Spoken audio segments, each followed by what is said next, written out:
Transformers, more than meets the eye. Autobots wage their battle to destroy the evil forces of the Hello everybody, this is Toys R Us. For this special figure showcase, we can have a look at the 1985 Series 2 Autobot minibot, Seaspray.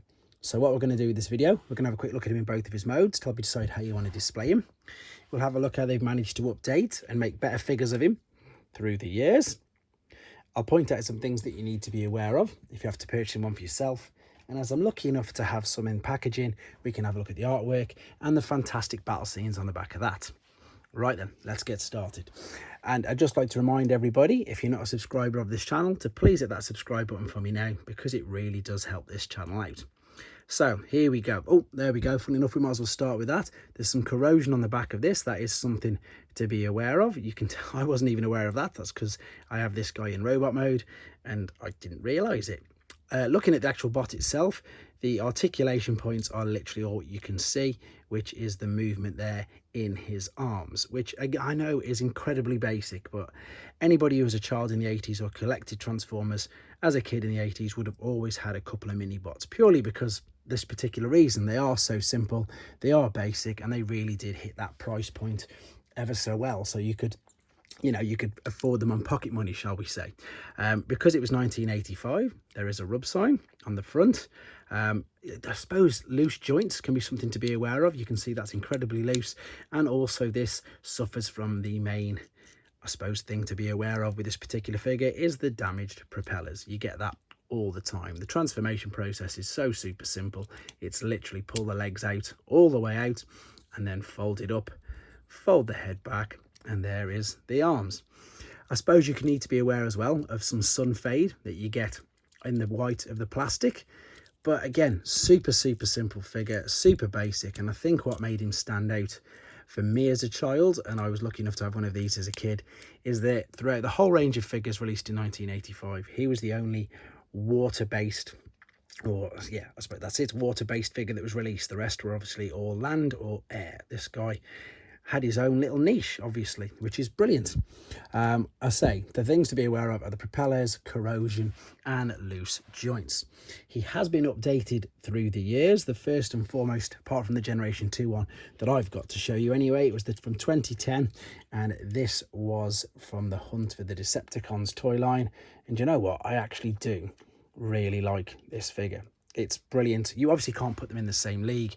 It's totally different. This is what's known as a Voyager class figure.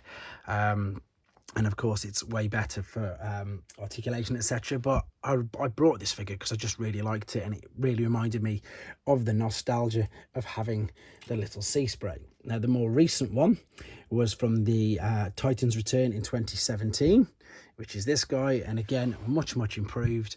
And of all the irony, I've just realised that that's missing a propeller at the back as well. So that's how they've managed to improve him.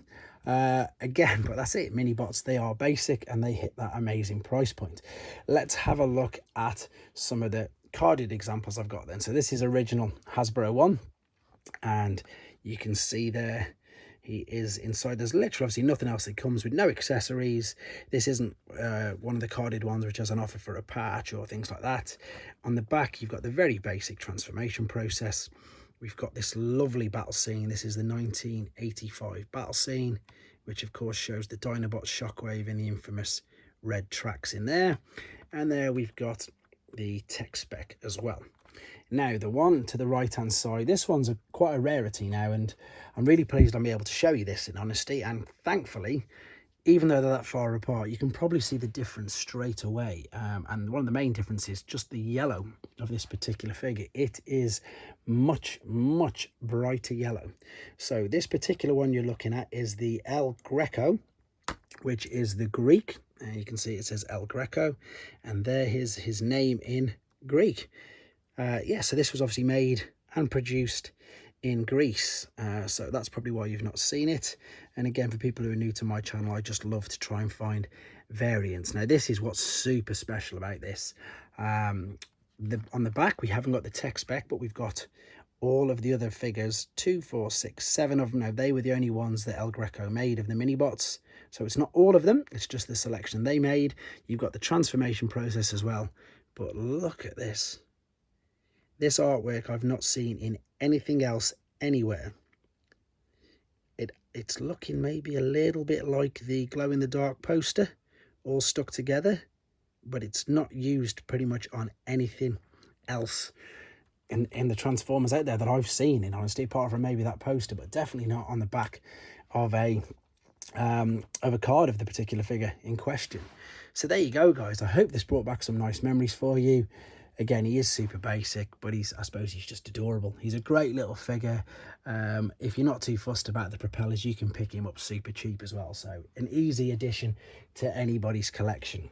I hope this brought back some nice memories for you. And yeah, hope it helped you with your decision if you wanted to get one or not. And of course, keep your ideas and suggestions coming forward. And of course, please take care. Thanks for watching. Like and comment. And don't forget to subscribe.